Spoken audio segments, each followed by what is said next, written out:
बिस्मिल्लाहिर्रहमानिर्रहीम। 10th class आज हम फिजिक्स स्टार्ट कर रहे हैं। पहला लेक्चर, पहला यूनिट नंबर 10। इसका नाम है simple harmonic motion and waves. Simple harmonic motion और वेव्स हम इसमें स्टडी करेंगे। इस यूनिट का कंटेंट क्या है पहले हमें ये पता हो, और इस यूनिट के नाम का मीनिंग जो है ये हमें आना चाहिए। इसका कंटेंट इस यूनिट में हमें पढ़ना क्या है, इसमें हमें पढ़ना है simple harmonic motion. Simple harmonic motion पढ़ना है और इसकी 3 एग्जांपल पढ़नी है। 3 एग्जांपल होंगी स्प्रिंग अटैक, स्प्रिंग मैस सिस्टम, दूसरी होगी बॉल एंड बॉल सिस्टम, तीसरी है हमारे पास सिंपल पेंडुलम। इसके बाद हम देखेंगे यहाँ पर डैम्प्ड ऑसिलेशन, फिर हम देखेंगे वेव मोशन और वेव्स की आगे टाइप्स। 2 मेजर टाइप्स हैं, ठीक है, mechanical wave, electromagnetic waves, waves as energy carrier, ये भी हम इसमें देखेंगे। और इसके बाद हम देखेंगे रिपल टैंक। रिपल टैंक में हम प्रॉपर्टीज ऑफ वाटर वेव्स देखेंगे, जिसमें तमाम प्रॉपर्टीज आ जाती हैं, रिफ्लेक्शन, रिफ्रैक्शन, डाइफ्रैक्शन। ये हमारे इस यूनिट का कंटेंट है। हमने इस यूनिट में ये तमाम चीज़ें पढ़नी हैं और लास्ट में इसके हमारे पास हैं 10 न्यूमेरिकल। अब हम सबसे पहला जो हमारा टॉपिक है वो है सिंपल हार्मोनिक मोशन। उर्दू में भी हम इसको सिंपल हार्मोनिक मोशन ही बोलते हैं। सिंपल हार्मोनिक मोशन क्या है, ये इम्पोर्टेंट आर्टिकल है और बोर्ड में भी तकरीबन हर पेपर में आता है। इसकी डेफिनेशन और 3 एग्जांपल हैं। आज हम एक एग्जांपल स्टडी करेंगे। सिंपल हार्मोनिक मोशन क्या है, ये एक स्पेशल वाइब्रेटरी मोशन है। स्पेशल वाइब्रेटरी मोशन जिसमें बॉडी का एक्सेलरेशन डिस्प्लेसमेंट के डायरेक्टली प्रोपोर्शनल होता है। ये वाइब्रेटरी मोशन की टाइप है, लेकिन एक स्पेशल वाइब्रेटरी मोशन है जिसमें ऑब्जेक्ट का एक्सेलरेशन डिस्प्लेसमेंट के डायरेक्टली प्रोपोर्शनल और एक्सेलरेशन की जो डायरेक्शन है वो डिस्प्लेसमेंट की तरफ होती है। ये हम जब एग्जांपल पढ़ेंगे उसमें हमें वाज़ेह होगा। तो ये सिंपल हार्मोनिक मोशन है क्या, side type of vibratory motion, इस तरह की वाइब्रेटरी मोशन इन विच, जिसमें एक्सेलरेशन ऑफ बॉडी भी कह सकते हैं, ऑब्जेक्ट भी कह सकते हैं। Acceleration of body is directly proportional to the displacement. जो एक्सेलरेशन है वो डिस्प्लेसमेंट के डायरेक्टली प्रोपोर्शनल है and always directed toward its mean position. और एक्सेलरेशन की डायरेक्शन हमेशा मीन पोजीशन की तरफ होती है। Is called simple harmonic motion. SHM से भी हम रिप्रेजेंट करते हैं, ये कहलाते हैं सिंपल हार्मोनिक मोशन। अब एक बात इसने पहले कही कि such type of vibratory motion, मतलब ये इस तरह की वाइब्रेटरी मोशन है। वाइब्रेटरी मोशन क्या है, हमें पता है टू एंड फ्रो मोशन, किसी भी जिस्म की मेन पोजीशन के लिए आगे पीछे हरकत। जैसे मोशन ऑफ सिंपल पेंडुलम, हमारे पास सिंपल पेंडुलम है, ये लेते हैं किसी ऑब्जेक्ट को बांधते हैं धागे के साथ, थ्रेड के साथ, ये मान लिया पेंडुलम, ये इसकी मीन पोजीशन है जहाँ पे डिस्प्लेसमेंट 0 है। मीन पोजीशन का पता हो, जहाँ पे डिस्प्लेसमेंट 0 है, इसकी इब्तदाई पोजीशन, ये मीन पोजीशन है। हम इसको किधर अगर लेकर आए ए पर, ठीक है, ये इसकी हो जाएगी एक्सट्रीम पोजीशन। क्या हो जाएगी, एक्सट्रीम पोजीशन, इंतहाई हालत। तो यहाँ से इसका ये डिस्प्लेसमेंट होगा, ये होगा x, इसको हम बोल देते हैं डिस्प्लेसमेंट।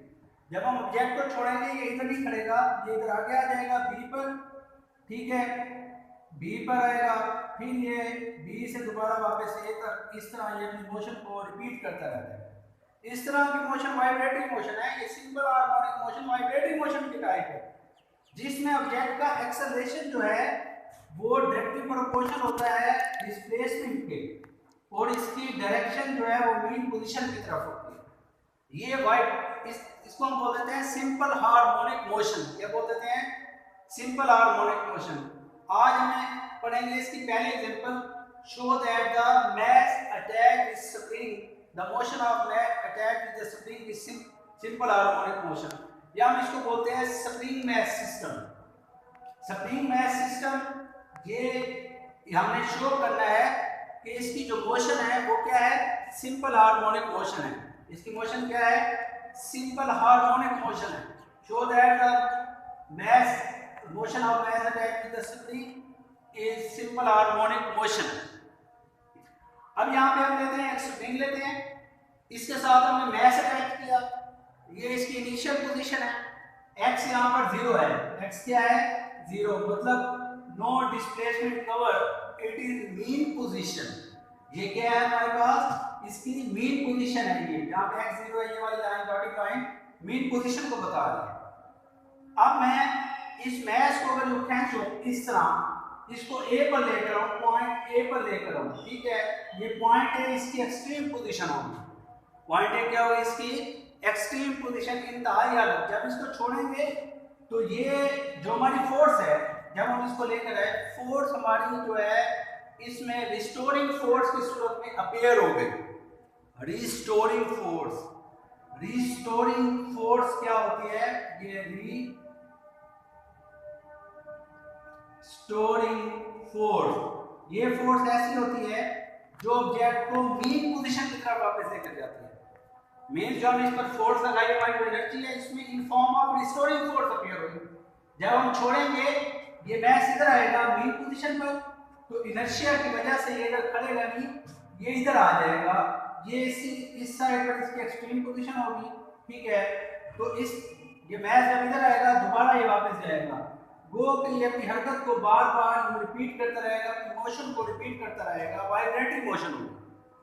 अब इसकी मीन पोजीशन से एक्सट्रीम पोजीशन तक इसको बोल देते हैं हम x, क्या कह देते हैं जी, x। डिस्प्लेसमेंट कुछ हो सकता है, 0.1 मीटर हो सकता है, या 5 सेंटीमीटर हो सकता है, 10 सेंटीमीटर हो सकता है, कुछ हो सकता है, या इसको भी हम बोल देते हैं x। बाय हुक लॉ हमने 9th पढ़ा, हुक लॉ के मुताबिक जो f है ये डायरेक्टली प्रोपोर्शनल होगा x के, f डायरेक्टली प्रोपोर्शनल किसके होगा, x के।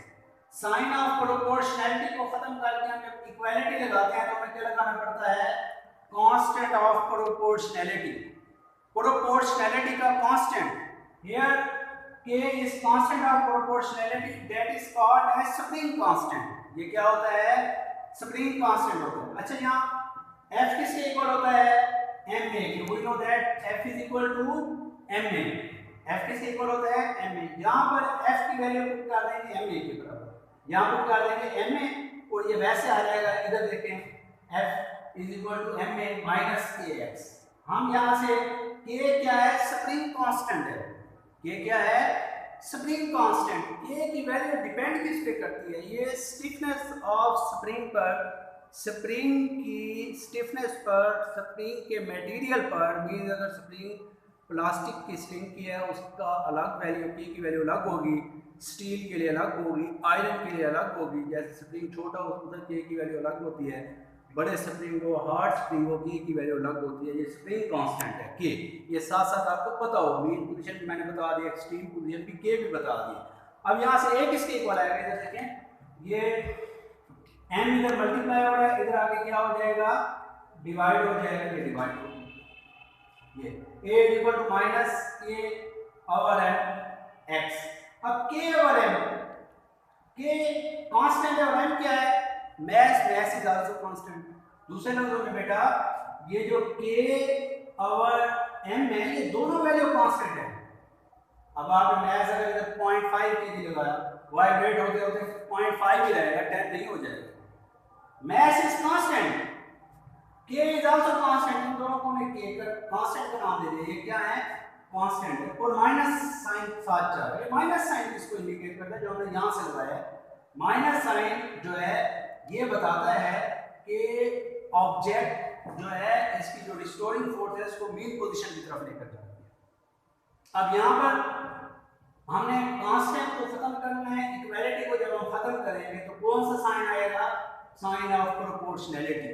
क्या आएगा, साइन ऑफ प्रोपोर्शनैलिटी। इधर देखें ना, यहाँ में प्रोपोर्शनैलिटी को खत्म किया, इक्वालिटी आई और कांस्टेंट आया ना, इक्वालिटी आई और कांस्टेंट आया। वहाँ रिवर्स कर रहे हैं, वहाँ पे हम कांस्टेंट को खत्म कर रहे हैं, इक्वालिटी को खत्म कर रहे हैं, साइन ऑफ प्रोपोर्शनैलिटी आएगा। क्या आएगा, sign of proportionality. Acceleration is directly proportional to displacement. ये हमारे पास भी जो है सिंपल हार्मोनिक मोशन की डेफिनेशन के मुताबिक रिलेशन आ गया कि एक्सेलरेशन जो है ये डिस्प्लेसमेंट के डायरेक्टली प्रोपोर्शनल है, और माइनस साइन ये बताता है कि acceleration is always directed toward mean position.